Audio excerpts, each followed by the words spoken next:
Yo, what is good, Jets Nation? It is the Jets Media Podcast, and today we are previewing the LA Chargers coming to town against the New York Jets on Monday Night Football. We had the trade deadline go down. We had a lot of Jets news going into the offensive line, and I'm with my co-host Jack, and we are about to give you guys our thoughts of everything you need to know about these New York Jets heading into this week. Let's go, on baby. Football for the New York Jets. Jack, how you feeling right now, brother? I'm feeling good, man. I'm feeling good. I'm excited about this upcoming Jets-Chargers game. This is another winnable game on the slate here for the New York Jets after the first 6 games of the season. Absolutely grueling schedule. We came out of it, and now we're sitting at 4-3. Like I said, another winnable game. We'll get into all the details. I'm very excited, man. I'm excited for this Jets team. There's another opportunity to go out there and make a statement. There's a great opportunity for Zach Wilson to have a great game against a pretty bad defense. But we'll get into all the details. How you feeling, man? I'm feeling good. We're on a 3-game winning streak. The vibes are high. We're coming off the sloppiest victory I think I've ever witnessed in my Jets fan life. Man. But, hey, like we said on Monday's show, a pretty loss is better or is worse than a ugly win, right? Yes. So I'll take an ugly win Ugly any wins count. are better than pretty losses. We need to get wins, and that's what it takes. But hopefully this can be one of those wins where, hey, if it's ugly, I'll take it. But I want to win in this game by any stretch of the imagination. Now, we're going to get into the odds and everything, but the Jets are 3-point dogs in this game. So Vegas, which is disrespectful as hell. At home, too. And I want to get into that as well because I think that the Jets have proven this year that we actually have a home field advantage for the first time in a long time because of how us as Jets fans are representing in the crowd, how loud it's been. It's been a great time. But before we get deep into the New York Jets and the Los Angeles Chargers preview, guys, I just want to remind you, if you are new to the channel, make sure you subscribe. This is a pre-recorded podcast, so we're not live right now, but you're watching it premiering on YouTube. So make sure you hit that thumbs up button and check us out on audio form on Apple and Podcasts. Or if you're listening to us right now currently on Apple and Podcasts, welcome. We appreciate you supporting the Jets Media Podcast. Jack and I are really excited to continue to give you guys 2 episodes a week. Monday's show is live from 10 a.m. to 1 p.m. And then Thursdays, we got the pre-recorded pod to preview the upcoming week. So with that being said, let's get straight into business. Now, before we get into the Jets and the Chargers game in terms of the matchups, there's a lot of news around the Jets offensive line that we saw this week. Robert Saleh spoke to the media, and he did say that Dwayne Brown is officially cleared to practice. Now, it's not guaranteed that he's going to be playing on Sunday, or Monday night rather, but his window to practice is now open, and the Jets have 21 days to activate him onto the roster. And this is a really interesting news because Mekhi Becton's playing great football at left tackle. Dwayne Brown is a left tackle. So what are the Jets going to do? They're going to move Mekhi back to right tackle. So there's a really interesting dynamic here at the offensive line position. And then we didn't even bring up the interior offensive line. The Jets signed Roger Saffold, Joe Tippmann. His status is still up in the air. We need him back, please. So, Jack, what's your overall thoughts of the status of the offensive line heading into Monday night against the Chargers? At this point, we got to take what we can get, man. I mean, the last time we saw Dwayne Brown on the field playing for the New York Jets, he was an absolute liability. Looked like he did not belong. He got absolutely bullied by Micah Parsons back in week 2 against the Cowboys, which is the last time we saw Dwayne Brown. But he is back on the practice field, and there's a good chance we will probably see him on Monday night against the LA Chargers. And then, we got this new guy in town, Roger Saffold, 2-time Pro Bowler, has had a lengthy career, I believe 12 seasons in the NFL. Has had his ups and downs, has been good, has been bad, has been in between, but he is a 2-time Pro Bowler. He is a veteran presence. And like I said, man, we're going to take what we can get. Connor McGovern and Wes Schweitzer are now on the IR, so they'll miss a minimum of 4 games each, which is huge. I mean, Wes Schweitzer, whatever, but Connor McGovern being out for at least 4 games absolutely sucks. On top of everything else that's happened throughout the year to this offensive line. Joe Tippmann going down. We still don't know the status of his potential return. And obviously the loss, once again, of Elijah Vera Tucker. Just absolutely brutal. Can't make it up. So we'll take what we can get, man. If Dwayne Brown can go out there and, be halfway decent, if Roger Saffold can, do his thing on the interior. And, we're not expecting these guys to go out there and play at an all-pro level. But if they can, plug in and play for the time being and just not be atrocious, especially against this lackluster Chargers defense, I think we stand a chance, but I mean, you can't make it up, man. In typical Jet fashion, the injuries year in and year out absolutely bog us down, and it is always on the offensive line. And it's so sad because I feel like Joe Douglas, since he got here, he always prioritized the offensive line, and we're never going to see his vision. Like the vision of the offensive line of Joe Douglas is Mekhi Becton, Elijah Vera Tucker, Joe Tippmann, and those three young studs. And we can't see those three young studs on the offensive line this season together, which is sad. But hey, this is a violent sport. And the reality is injuries happen. So, Jack, I want to ask you a question about Mekhi Becton because ever since he moved to the left tackle spot, he's been playing his best football. Not the best showing left tackle against the Giants. Kayvon Thibodeau definitely got the best of him. But Laken Tomlinson's been playing great football at left guard next to Mekhi Becton. Do you feel comfortable with the Jets plugging Dwayne Brown back in at left tackle and shuffling Mekhi back to right tackle? Or do you think Mekhi should stay at left tackle and Dwayne should be a backup and you're comfortable with Max Mitchell at right tackle? Because Max Mitchell, he had 2 false start penalties against the Giants, and he hasn't been looking, as good as we would hope. So do you think it's smart to plug in Dwayne at left tackle if he's healthy and sliding Mekhi back to right tackle, or do you like Mekhi staying at left tackle? I think if we're going to put Dwayne Brown back in the lineup, I think it's got to be at right tackle. At this point, I feel like Becton has played well enough on that left side. I feel like that's obviously his natural position. He's made it very clear in the past that he prefers being on the left side over the right side. And obviously, you do what you got to do. You're going to be moved where you're going to be moved. And don't get too upset about it if it does happen, please, Mekhi. But Max Mitchell and Dwayne Brown, it's kind of a crapshoot between the two of them, because Max Mitchell hasn't been playing well as of late. And Dwayne Brown hasn't played in a month, but last time we saw him, he was, atrocious. So I'd almost rather say keep Dwayne Brown as a backup and at least let Max Mitchell keep rocking and rolling, because at least he's in the groove of, playing NFL games week in and week out. Whereas Dwayne Brown is, this old man who hasn't played in a month, who knows what he could possibly look like if he goes back out there. Could be even worse than what we're seeing right now. Out of Max Mitchell. So I don't really know, man. I think it's a crapshoot between those two. What do you think? And it's tough because Dwayne Brown is not a right tackle. Like, he can't play right tackle. Yeah. He's a 38-year-old veteran who's played left tackle his entire career. He's not young enough to be able to flip around like both Max Mitchell and Mekhi. I just don't want to put Mekhi back on the right side. Yeah, me neither. I agree. And I think that's what the Jets are going to do. And the Jets coaching staff, they've said since the beginning, they're going to play their best 5. And you can argue Dwayne Brown is a better player than Max Mitchell right now based off what we're seeing from Max Mitchell. But at the end of the day, I like the upside of Max Mitchell, but Dwayne Brown is like at this stage of his career where last year he was a selfless warrior and we liked what we did. But I don't know. It's just a weird situation the Jets have right now. You want to get Dwayne out there, but at the same time, you don't want to move Mekhi. And Mekhi spoke to the media this week and they asked him, how would you feel if they shuffle you back to right tackle? And he said, hey, man, I just want to play football. And he had a good answer. He just wants to play football. He's not making a big deal because we know where Mekhi's heart really is. Like, he's made it obvious to the world where he believes he's a left tackle. He wants to play left tackle. But when asked that question, he said, I don't care. I just want to play football. Yep, and I think that's the perfect answer. That's the only answer Mekhi can give at this point in his career. Beggars can't be choosers, and I'm not, necessarily relegating Mekhi Becton to a beggar, but this is a big year for Mekhi Becton, and so far he's proved that he can stay healthy and be effective when he's out there. But he's missed more time than he's played so far in his NFL career. So this is a huge year for Mekhi Becton, and that's why I say beggars can't be choosers, because if he wants to make the big bucks like he expected to when he was drafted, I believe 11th overall. You got to stay on the field. You got to do your thing. You got to plug in where you're needed. And if that's on the right side, then so be it. Mm-hmm. But I'd love. I mean, AVT has been moved around like a chess piece. You see what happens to him. 2 season-ending injuries in a row, and I fear that I definitely do not want that to happen to Mekhi. We simply can't afford that to happen to Mekhi. No. I'm hoping the football gods can bless us with a Joe Tippmann return this week, because that would be huge.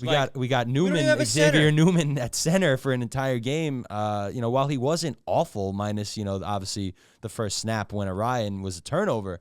The idea of him at center for an entire game just scares the hell out of me. Yeah, man. And Billy Turner at right guard. I mean, it's just like ridiculous how the Jets have to go through this mess of an offensive line. But hey, the one thing I learned about this team is that they're prepared for the injuries. They have the depth, and that they trained in training camp of every single offensive lineman had to learn multiple positions to be prepared for injuries like this, and that's what they've done. So we shall see what the injury bug does. If Joe Tippmann's back, I would assume he'll be the center, and then at right guard, maybe it's Xavier Newman. And then if Roger Saffold's ready, maybe he plays right away, or they want to, slowly get him onto the team and learn the system. We don't know. So hopefully the Jets offensive line holds up. Now, the next segment I want to break down, Jack, is we went into the trade deadline expecting the Jets to be active, and they were not.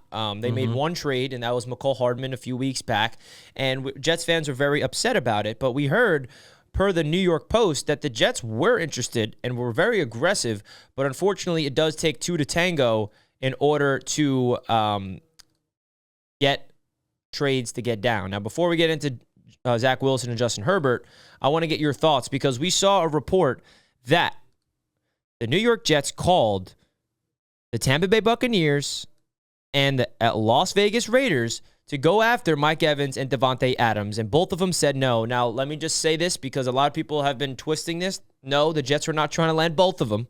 It was one of the two, okay? When I says Evans and Adams, it's not like, let's get both of them. That's not realistic. They called Tampa Bay, they called Las Vegas. They both said no, and Joe Douglas was being aggressive and really wanted to bring them in, but both of them said no. So what's your thoughts of the Jets being aggressive to give Zach Wilson another outside weapon and falling short? I mean, it's nice to hear these reports that Joe Douglas was, pursuing these two guys because it was a super quiet deadline. If you're a New York Jets fan, obviously, the signing of Roger Saffold, that wasn't a trade. But hearing that, Joe Douglas is doing his due diligence in terms of, trying to bolster this offense with weapons. Because we got to remember, guys, the Jets are still looking towards the future. The future might even be later this year with how Rodgers' injury seems to be progressing. And that future is with Aaron Rodgers, not with Zach Wilson. Obviously, beyond next year, we'll see what happens. But the immediate future for the New York Jets is Aaron Rodgers at quarterback. So this is a move for the future, not necessarily just for the remainder of this year. Although the way things are looking, man, Aaron Rodgers might become a man. But I'm not going to let myself get that far ahead when we still have so many games to play and so much time to go. Rodgers is back. Oh man, don't say it, dude. Don't say it. I can't. It's so hard not to. I can't. You're right. I mean, it is. I mean, we see the guy dropping back and throwing passes on the MetLife turf, on the same turf that freaking took his Achilles and took him away from us. But back to Evans and Adams, two probably future Hall of Famers. One of them is a future Jet. I know that we didn't get him at the deadline, but I'm just gonna say it now. Davante Adams, you are a New York Jet in 2024. Man, that would be absolutely something. But the counter to this argument, because there's a counter to every argument. People are out there saying, well, Garrett Wilson's not even getting the ball enough. Why bring in another one of these, superstar wide receivers and just continue to crowd the room? And then, players get disgruntled. I'm not getting the ball. But like I said, this is a move for the future. This is not only a move for this year. And also, it really doesn't matter. If you have an opportunity to go out and get a player like Davante Adams, even Mike Evans, who I don't think has had a season under 1,000 yards throughout his entire career. Yeah. I mean, that's Hall of Fame right there. Mike Evans is a Super Bowl champion, hasn't had a season under 1,000 yards. He's a future Hall of Famer without a doubt. Phenomenal player. He's got that veteran presence about him. Obviously got some years on Davante Adams. I would have loved to have landed either of them, man. And now, no more trades until March or whatever. So we'll see what happens, man. But it could have been a great move, not only for the rest of this year, but for next year as well, once we get a healthy Aaron Rodgers back at the helm. Yeah, disappointing that we're not able to land them, but it is, cool to hear that Joe Douglas is being aggressive about that. Something else that we learned from the Joe Douglas press conference is actually that Bryce Huff and the Jets have actually started their contract discussions. And according to Joe Douglas, it's positive, right? They're trending in the right direction, but there's still a long way to go. And we can all agree, guys, that Bryce Huff needs to be extended. We need him here long term. The Jets can use a franchise tag on Bryce Huff in the offseason if they cannot get extension. But you also have Mekhi Becton, who, if the Jets want to keep next year, either you do an extension or franchise tag. So you can only use the franchise tag on one player. And I think there's two players right now that you're looking at to use that franchise tag on. If you don't extend him, that's one of Bryce Huff or Mekhi Becton. So if I'm the Jets, I'm extending Bryce Huff right now, and you save that franchise tag. If Mekhi stays healthy for the rest of the year, give him another 1-year deal next year to really prove himself to stay healthy again, to maybe make him the long-term answer at tackle. So what's your thoughts about Bryce Huff and the Jets finally talking about a long-term extension? Because the development of this player, and Joe Douglas talked about in the press conference, his story is so awesome, being an undrafted free agent, the development. I mean, starting off as just a third third down pass rush specialist to build his body out to be able to be a 3-down defensive end that's elite against the run, that gets to the quarterback with ease. I mean, the pressure rate is through the roof. I mean, his name is up there with all the top guys. Unfortunately, last game against the Giants, all the pass rushing stats for the Jets plummeted because the Giants didn't pass the ball. They had negative 8 yards, and they just ran the ball. So there's not a lot of pressures or sacks to be had, even though the Jets did get 4 sacks. So what's your thoughts about the Jets finally talking to Bryce Huff, and hopefully that this deal does get done, because we need this man here long term? Absolutely, we do. It's super important, man. I mean, edge rushers in the NFL, at least, good, very productive edge rushers a la Bryce Huff, they don't grow on trees, man. For every, successful edge rusher, I feel like there's, 2 guys that are not successful, guys that were drafted high and, didn't end up panning out. It's a very tough position to play. It's now one of the premier positions in the NFL, certainly on the defensive side of the ball. And you got a guy like Bryce Huff, who's an absolute, diamond in the rough, like Richie just said, an undrafted free agent. He's been doing his thing at a high level for a couple of years on the Jets now, and we've seen his game transform right before our eyes. Like Richie said, used to be more of a third down pass rush specialist last year and was still great at that. Even if that was his only role, he still came in. I think about, the game against the Bills, where he made that, ultimately the game-ending strip sack, I believe it was, right? Injured Josh Allen. That was the injury that he suffered. And, you look at what he's been able to do to transform his game this year, really becoming a true defensive end, not just an edge rusher, but a defensive end who's effective, against the run as well as the pass, and can find ways to disrupt, the offense. And that's a premium in the NFL these days. And the fact, once again, that he's an undrafted free agent, he's going to be, he's getting praise from guys like J.J. Watt, who's one of the best to ever do it at the position. We got to pay this man. Like I said, they don't grow on trees. They don't come around every day, especially for the Jets. Excuse me.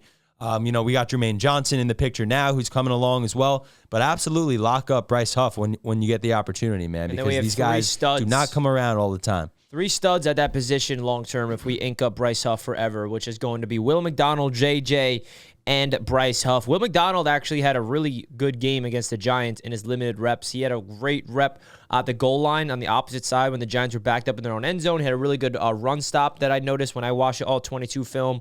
So Will McDonald slowly coming along. He also got in the face of Graham Gano on that field goal attempt, which helped the Jets win the game. So Will McDonald slowly coming along, and you got to extend Bryce Huff as soon as possible. Now let's get into the Jets and the Chargers game more, because this is a big game, man.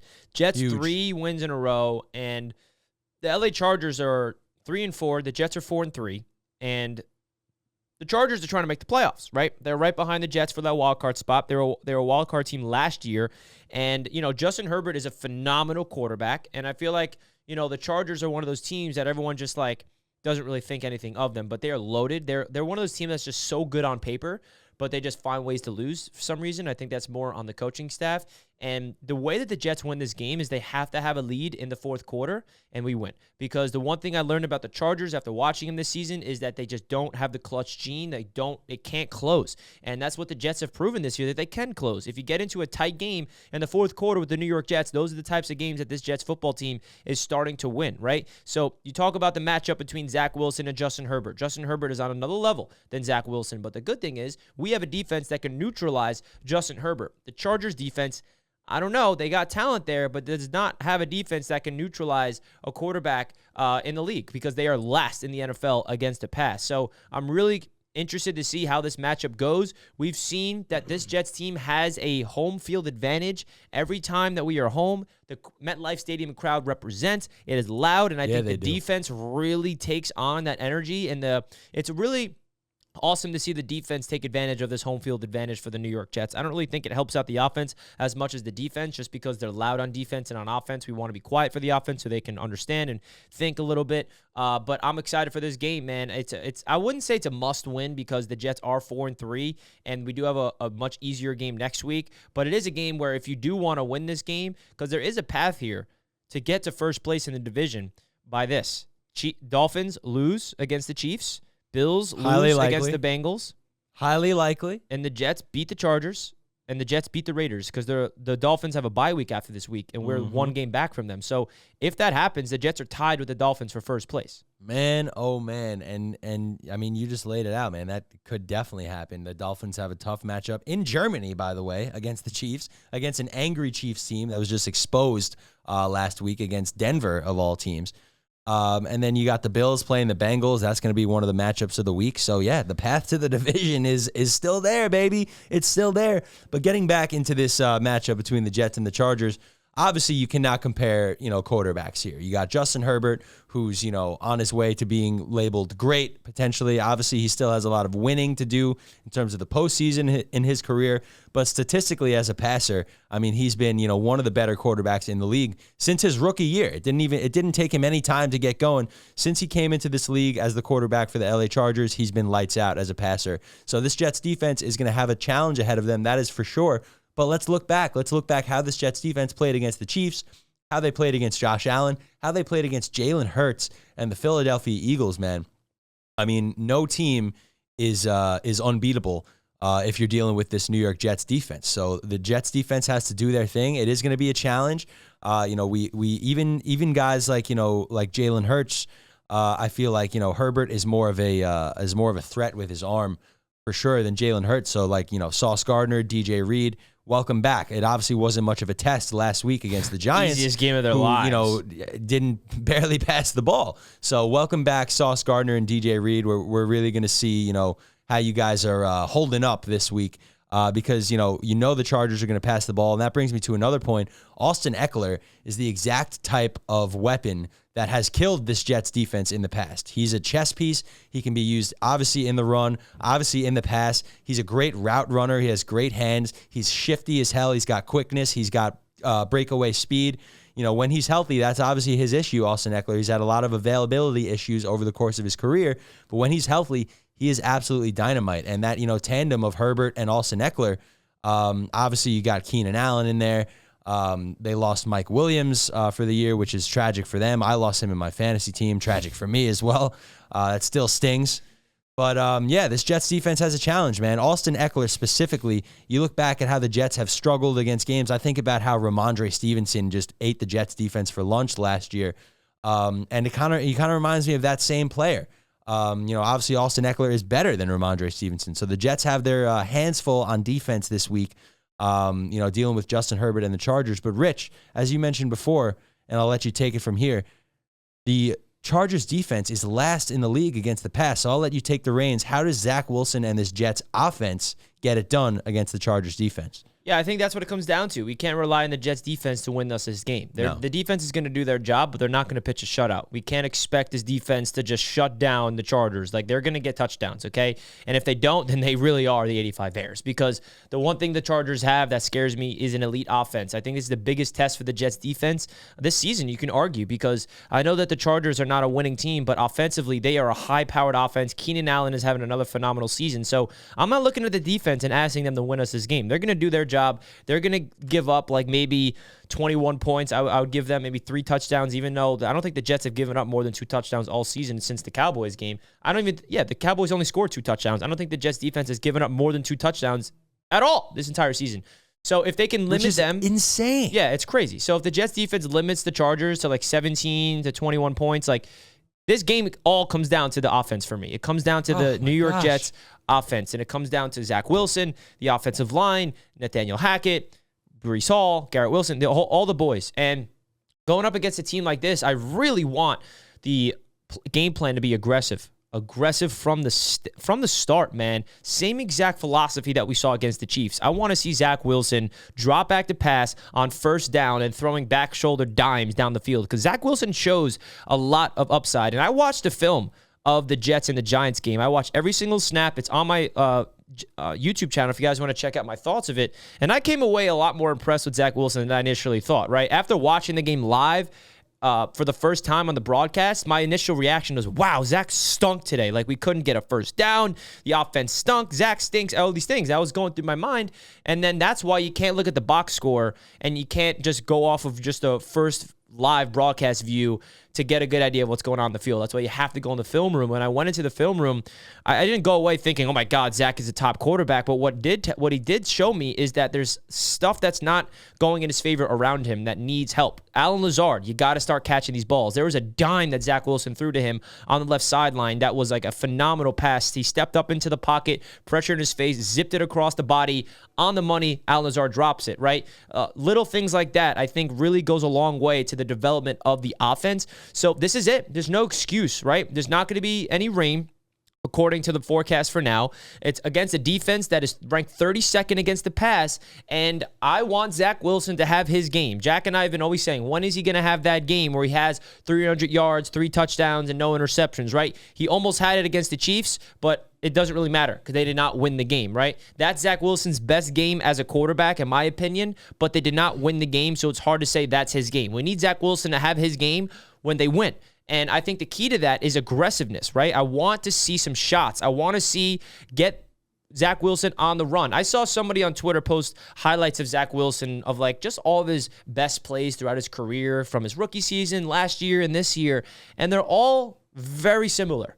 It's Zach Wilson running around and making plays with his legs and rolling to his right. And, because that's what Zach Wilson is actually good at, is using his athleticism. So I'm really looking at Nathaniel Hackett. Can we be aggressive?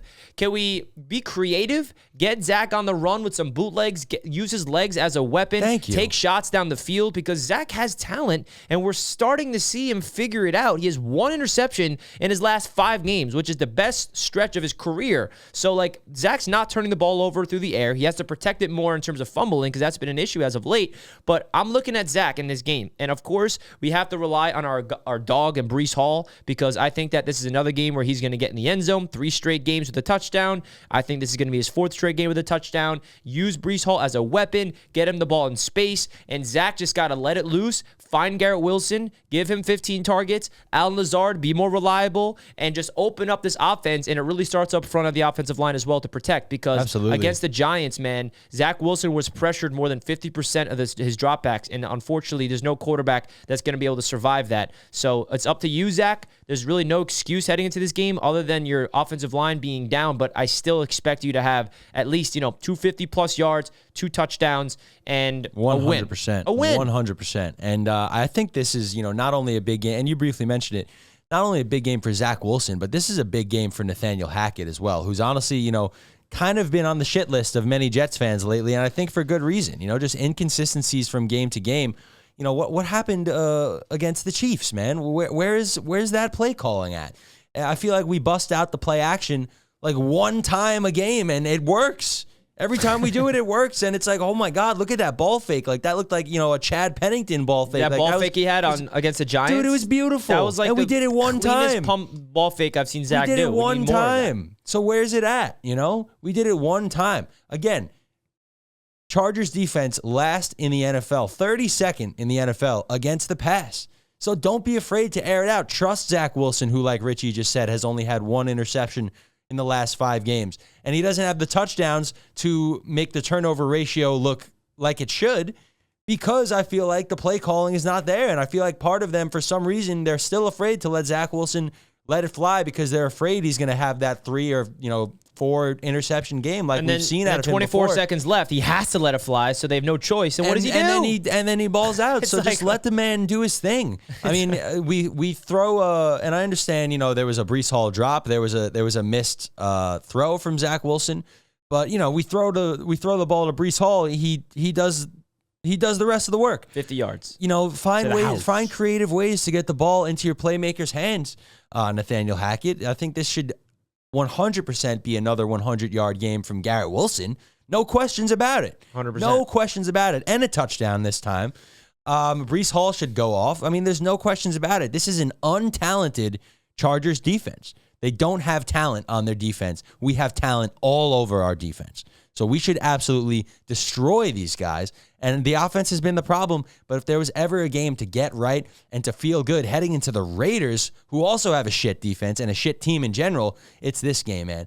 Beat the Chargers, explode on offense, feel good, and then go destroy the Raiders on Sunday Night Football. Again, 2 primetime games in a row, by the way, folks.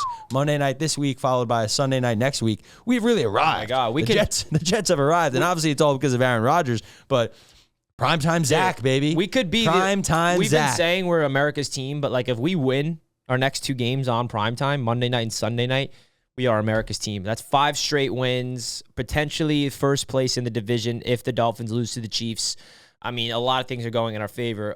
It's crazy, but the Jets got to take care of their own business. And I know a lot of people look at the rooting guide in terms of which team should we be rooting for. And like I always look at it just with like a corner of my eye, just because you know what, this rooting guide to me does not matter unless the Jets win. Like that's what all that matters. Like if the Jets take care of their own business, they are in their, the driver's seats, right? There's 10 games left, right? They control their own destiny, man. And I get it. The Jets are on Monday night, so like Jets fans have nothing else to do but watch football Sunday, so we have to have a rooting guide because we want to be entertained. We want to root for every NFC team against the AFC team. I'll be doing the same thing.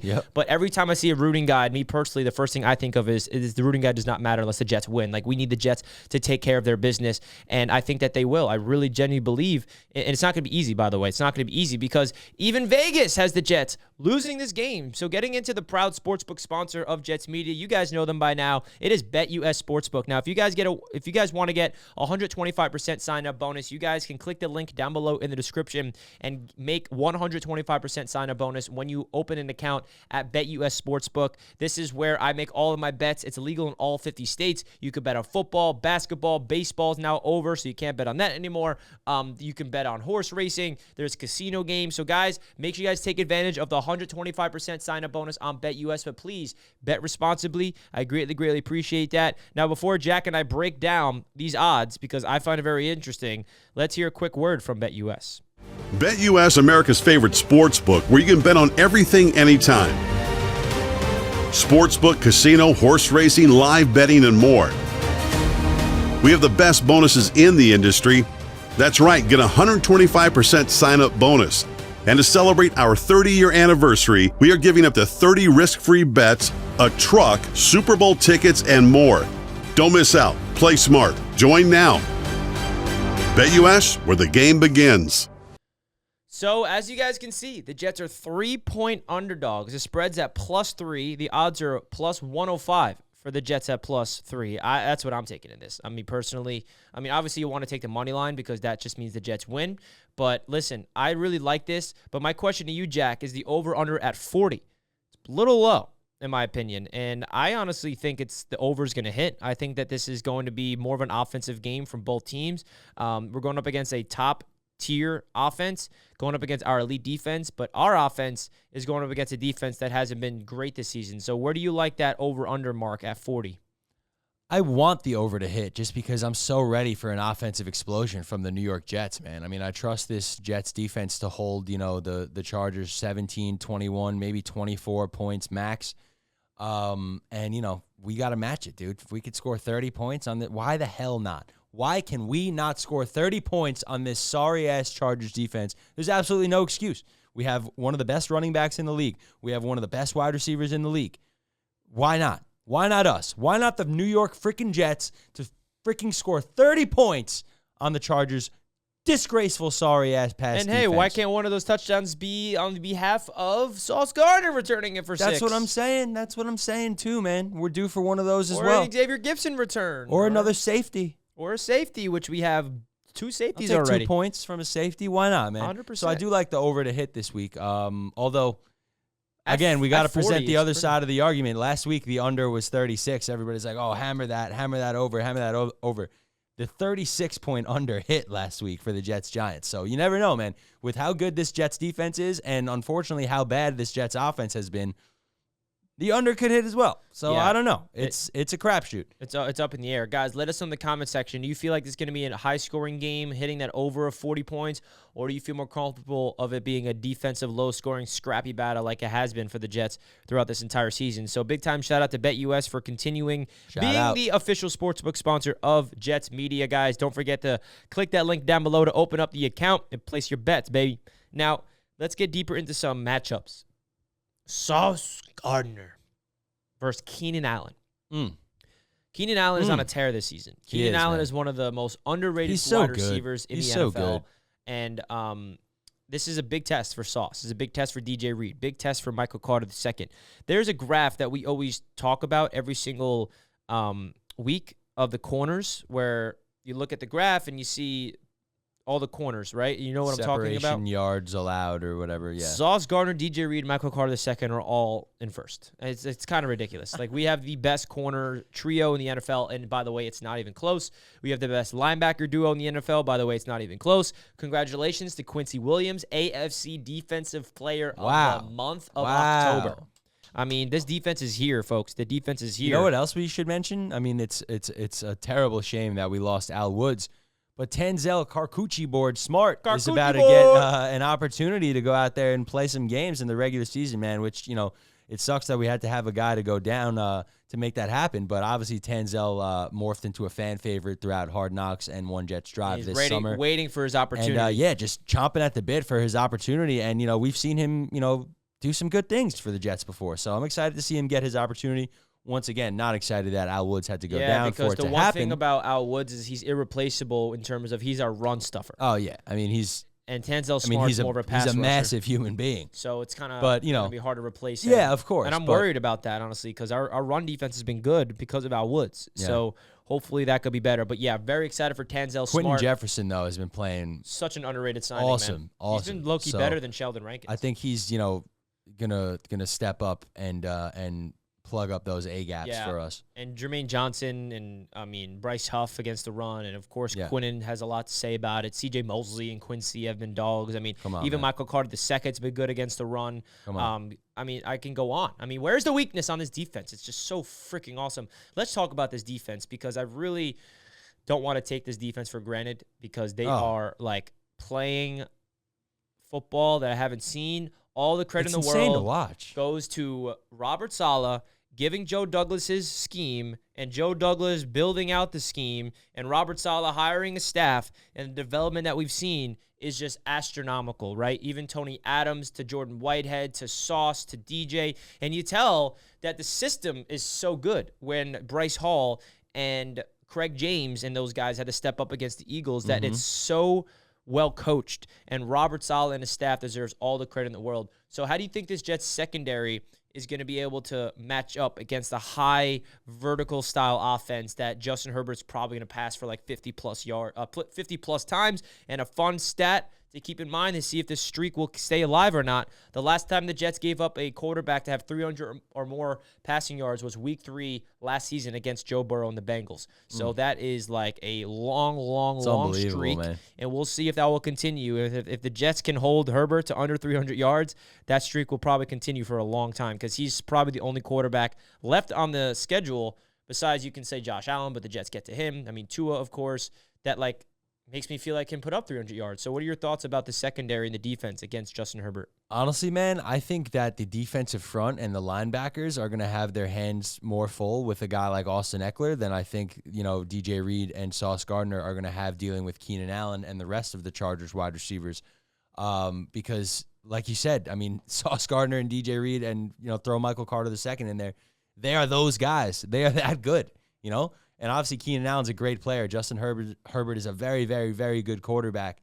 And, you know, Keenan Allen is going to get his targets for sure. But Sauce Gardner is going to be there to make the pass deflection, or DJ Reed is going to be there to make the pass deflection, or Tony Adams is going to be there to make the interception. You know, so I think where the bulk, maybe not the bulk, but I think, you know, a good chunk of Herbert's passing yards, like we mentioned before, are going to come from these dink and dunk, you know, kind of screen passes, short passes to guys like Austin Eckler, to the tight end, to their other running back. What's his name? Kelly. Josh Kelly. Yeah, Kelly. Joshua Kelly. I think that could be where we get, you know, hit the most is in more of the short dink and dunk passing game, rather than opening it up downfield, simply just because of how good our cornerbacks really are. So I think a guy like Quincy Williams is going to have his hands full more than a guy like Sauce Gardner is this week, because I think Sauce is just going to blanket whoever's lined up opposite from him. Sauce. It is a beautiful thing, man. And I think the X factor of the defense, which has been the reason why outside the secondary of us being so good against the pass, is the pass rush. Like, why did Jalen Hurts throw all those interceptions? It was the pass rush. Why did Josh Allen throw those interceptions? It was the pass rush. I mean, we get to the quarterback at that consistency with just a 4-man rush, and sometimes I mean, Bryce Huff had a sack against the Giants when they rushed 3.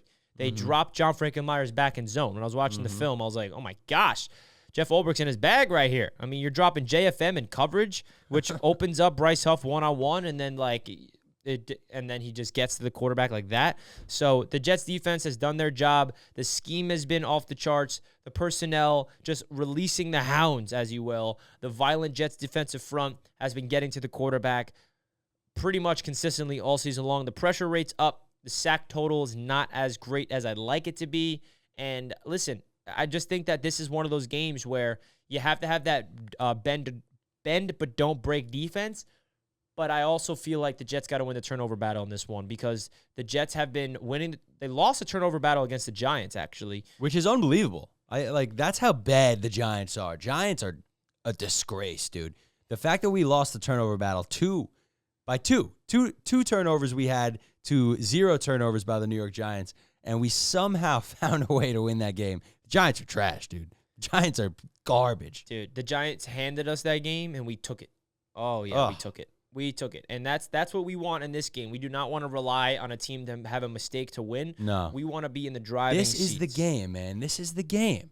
Because it would feel so good because it would be a big challenge for our defense dealing with an elite offense like Justin Herbert and the Chargers, and dealing with, like we said, we'll say it again, the worst passing defense in the NFL, which is what the Chargers have. It would be a feel-good game on both sides of the ball because it would finally show us, okay, this offense has some life. Yes, it's when dealing with one of the worst defenses in the league against the pass, but those are the baby steps we need to take, And then in terms of our defense being able to shut down an elite offense, it would just be such a feel-good win if the Jets can go out there and just be dominant on both sides of the ball, man. Oh, my God. It would feel so good. And we also have to bring up the special teams, which has been a huge strength for the New York Jets. Thomas Morstead coming off, he won AFC Special Teams Player of the Week. He is on the Pat McAfee show. He's everywhere. That was awesome. His emotion after the game was really, really heartwarming for me as a Jets fan, just seeing him so appreciative of the organization and the leadership and his teammates. And it just feels like this Jets team in the locker room is special. Like, usually it's kind of like, oh, yeah, family. But this feels different, Jack. It feels like this team is a family in the locker room. And I feel like, coming from Jets fans, we should appreciate this because it's been toxic in that locker room for a long, long time. And I think the one person that deserves the most credit for that, in my opinion, is Robert Saleh for establishing 100%. That culture. And, of course, Joe Douglas being the one to bring in those types of high-character individuals. And something that Joe Douglas and Robert Saleh said in these moments in the fourth quarter, they feel like character is more important than talent because what character shows is the resiliency factor, the mentality of saying we're not out of this game. There's 24 seconds left, no timeouts. We believe we can go win. They believed it, and they went out there and they did it. So that just shows you the type of people that Joe Douglas has brought in the locker room and what Robert Saleh's message has been, because we always look at Saleh as an optimist and this positive guy, positive vibes only. But, I really think the culture that he's built here, he wanted to build a family, and I think that we're seeing in the locker room that these guys genuinely love each other. And when you have that genuine love and you want to sacrifice for one another and you be a selfless type of teammate, it translates to the field, and we're seeing it right now before our eyes. We are, man. And although his, record as, head coach of the New York Jets doesn't reflect, what we would have hoped so far, he's dealt with tons of adversity. Robert Saleh, I'm speaking of course. But you're right. He's 100% responsible for the culture change. I mean, when you look at who we had, I don't even want to mention his name, but I have to for context. Going from Adam Gase to Robert Saleh is like going from night to day in terms of a personality. Absolutely nobody was inspired by Adam Gase. Nobody wanted to play for Adam Gase. Everybody seems to want to play and want to put their bodies on the line for Robert Saleh, who's a great motivator. And, I can't give him his flowers quite yet. We got to make the playoffs. We got to, win games. We got to be a good football team, and we're on the path to doing so. So, Robert Saleh is on the path to getting his flowers, from me at least. But there's a long ways to go. I think that is just a fact. But in terms of changing this culture, these guys love each other. They love their coach. It's important, man. It is important. You could say it's not important. This is the NFL. These guys are all multimillionaires to getting paid to play a game, whatever. but it is important, man. If you want to take that next step and you want to be a top team, a team that is going to contend to win a championship consistently year in and year out, you got to have that mentality. You got to have that culture.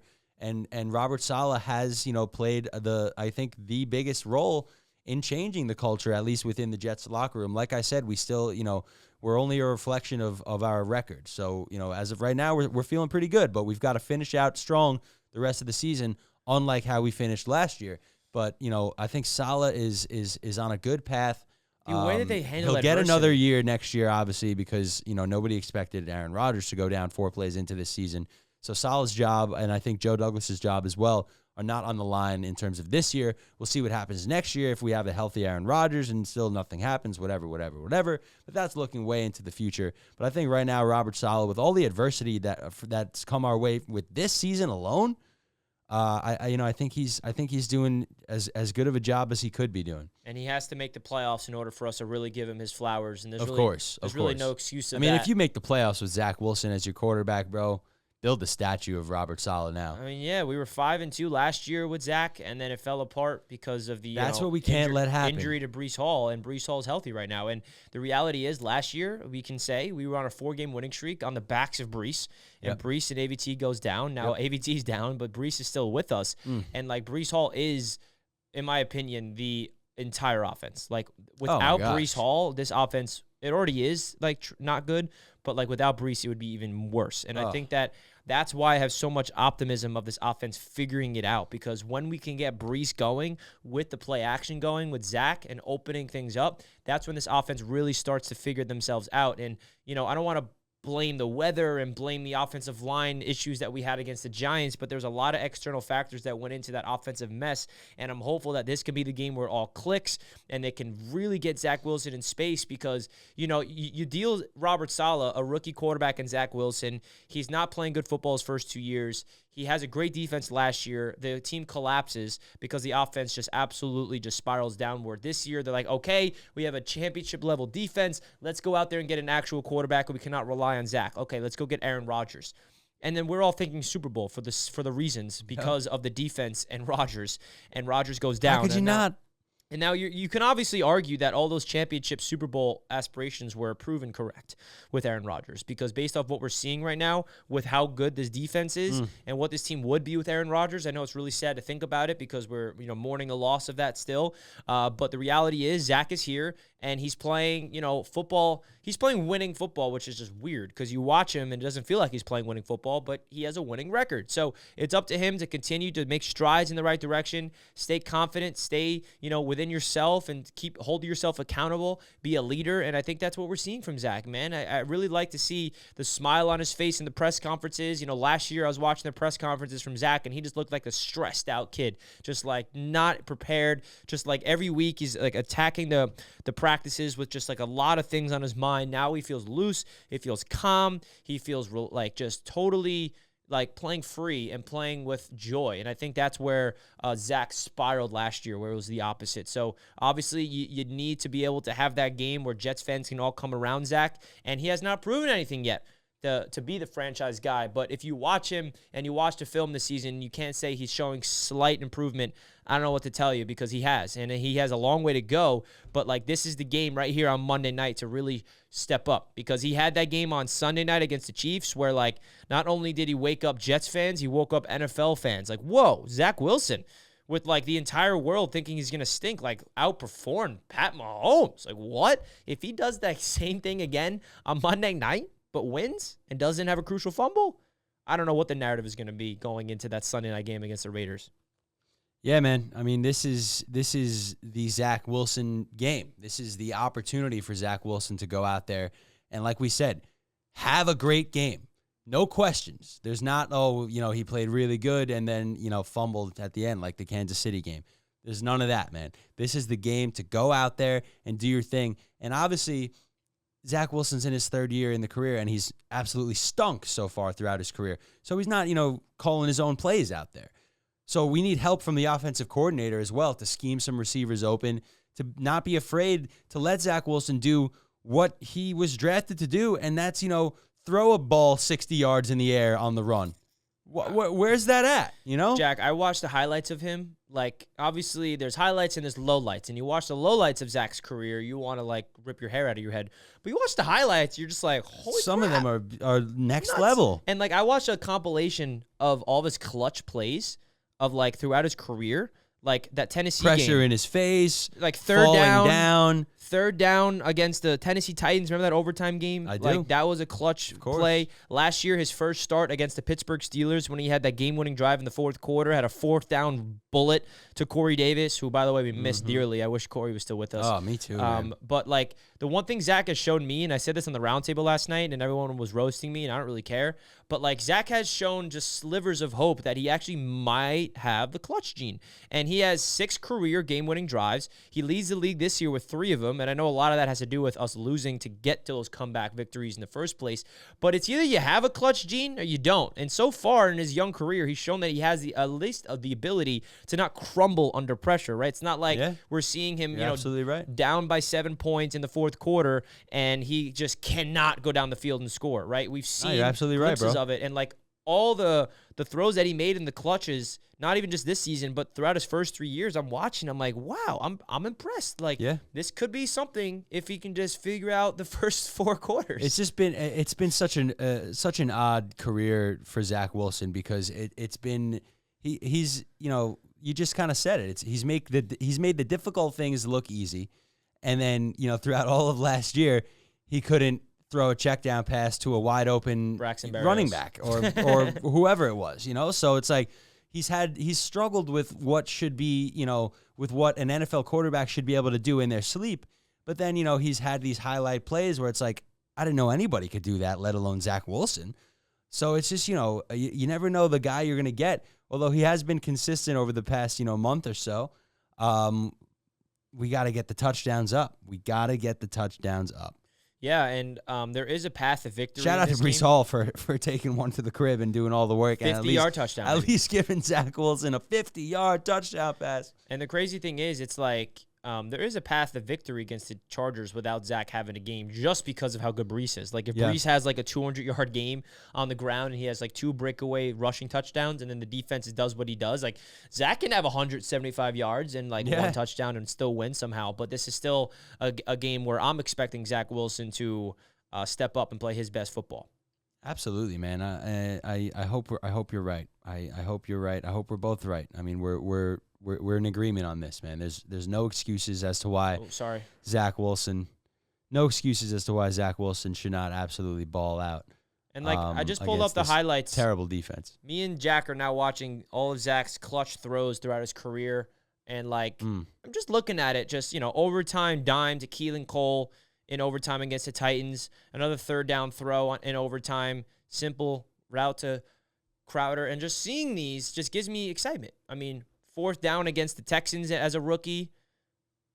Look how different this team is. Just it's kind of cool to watch. Of a year, it was just 2 years ago. This was his rookie season. Rookie season, yep.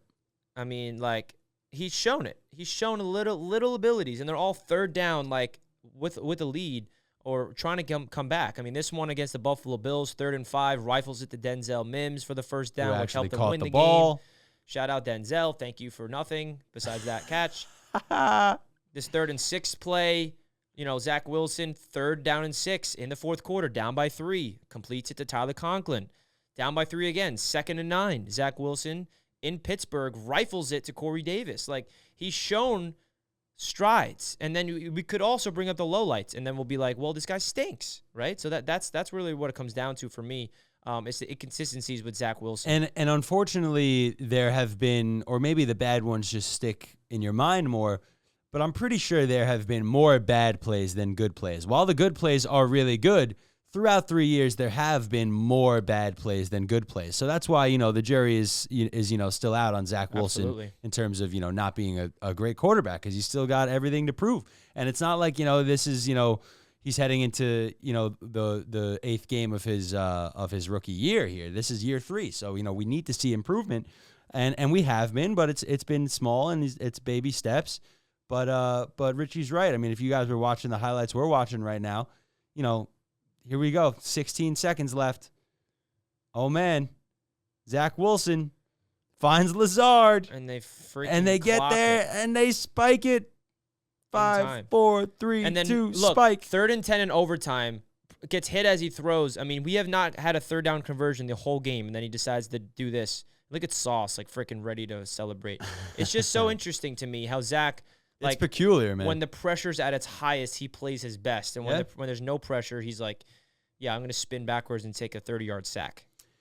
Which is, I mean, that's got to stop. That's just got to stop. I mean, the fact that we even, and I'm not going to get too into this because we already had a 3-hour podcast dedicated to it, but the fact that we even got the ball back with 24 seconds left, I mean, Zach Wilson must be thanking his lucky stars because the man took a sack on 4th and 10. I understand if there's nobody open, but you got to throw the ball. You got to give someone an opportunity to make a play. Absolutely. So, again, for every good play, there's a bad play to kind of balance it. So we got to see him really take that next step. And once again, we have a great opportunity over the next 2 weeks before we see the Buffalo Bills again to really have Zach Wilson play some good football and really launch it and get the ball into the end zone. Please. Touchdowns, dare I say? There's actually touchdowns that the Jets can score. I mean, please. We need touchdowns. There are rumors around Corey Davis coming back. I really wish those were true, but they're not. Can you imagine if Corey Davis comes back out of retirement? Oh, my God. Oh, that would be so huge, man. We miss him so much. We really do because he was just reliable, and a big talking point this past week was there is such a big drop-off between Garrett Wilson and any of the other receivers we have on this roster. It's not even funny. And, yes, there's still a big drop-off between Garrett Wilson and Corey Davis, but at least we've seen Corey Davis come up in the clutch time and time again as a New York Jet. So, I mean, anything would help at this point in terms of, finding ways to move the ball down the field and get the ball into the end zone. So the door is open, Corey. We miss and we love you. And we hope you're doing okay, man. We still don't know, exactly what happened with all that. We just know he stepped away from the game, came out of nowhere, came within the most exciting offseason ever. So, something serious must have been going on in order for him to leave, before Rodgers tore his Achilles. So, shout out to you, Corey Davis. We all hope you're okay. But come back if you want. Also, the Jets handled that with such class. Like they did, yeah. They weren't like, what? Don't leave us. We saw it on Hard Knocks. We saw it on One Jets Drive. Robert Saleh had a great speech. He made sure every teammate was going to reach out to him, and they wanted to support Corey and not, make him feel bad because obviously he's going through something. So maybe the fact that they were that supportive of him would give him more and want to come back. But, hey, he's retired. We can't expect Corey to come back. I'm just speaking as a selfish Jets fan wanting some playmakers. But, yeah, Corey, if you're retired and you hung up the cleats and you don't expect to come back, that's totally, totally fine. We hope you're doing well because, the mental health is more important than anything else because, again, this is just a sport that we love, but the mental health is more important than anything else. So, without a doubt. Folks, we're going to wrap up the pod here. I hope you guys enjoyed. Hit that thumbs up button if you did not already, and let us know in the comment section your overall thoughts of the Jets and the Chargers. This is going to be a fun one, man. Monday Night Football, ESPN. Monday Night Football, baby. Of course, I will be live during the game for the play-by-play watch party. It's going to be epic. It's going to be crazy. Let's freaking get it. Come on, Jets. I'll be there as well, man. I'm excited to be back on a live stream during the game with you. I missed this past week. I had some stuff going on, but I'm very excited to watch this game with you, my man. It's going to be a good one, man. Woo! It is going to be a good one. And it's on prime time, so there's going to be a lot of people tuning into the live show. Prime time. Man, guys, baby. Make sure you hit that thumbs up button if you enjoyed the show here on YouTube. And please, if you did not already, check us out on Apple. Check us out on Spotify. Those links are down below in the description if you want to support the podcast. It would mean a lot. So, Jack, again, always appreciate you being the co-host of the Jets my Media friend. Podcast. Likewise. All right, guys. Enjoy your weekend. Let's go Jets. And I'll see you guys tonight at the main event in Farmingdale if you're pulling up. Yeah, that's going to be fun, man. I'll be there. I'm excited. See you guys then. Let's get it. JTS, Jets.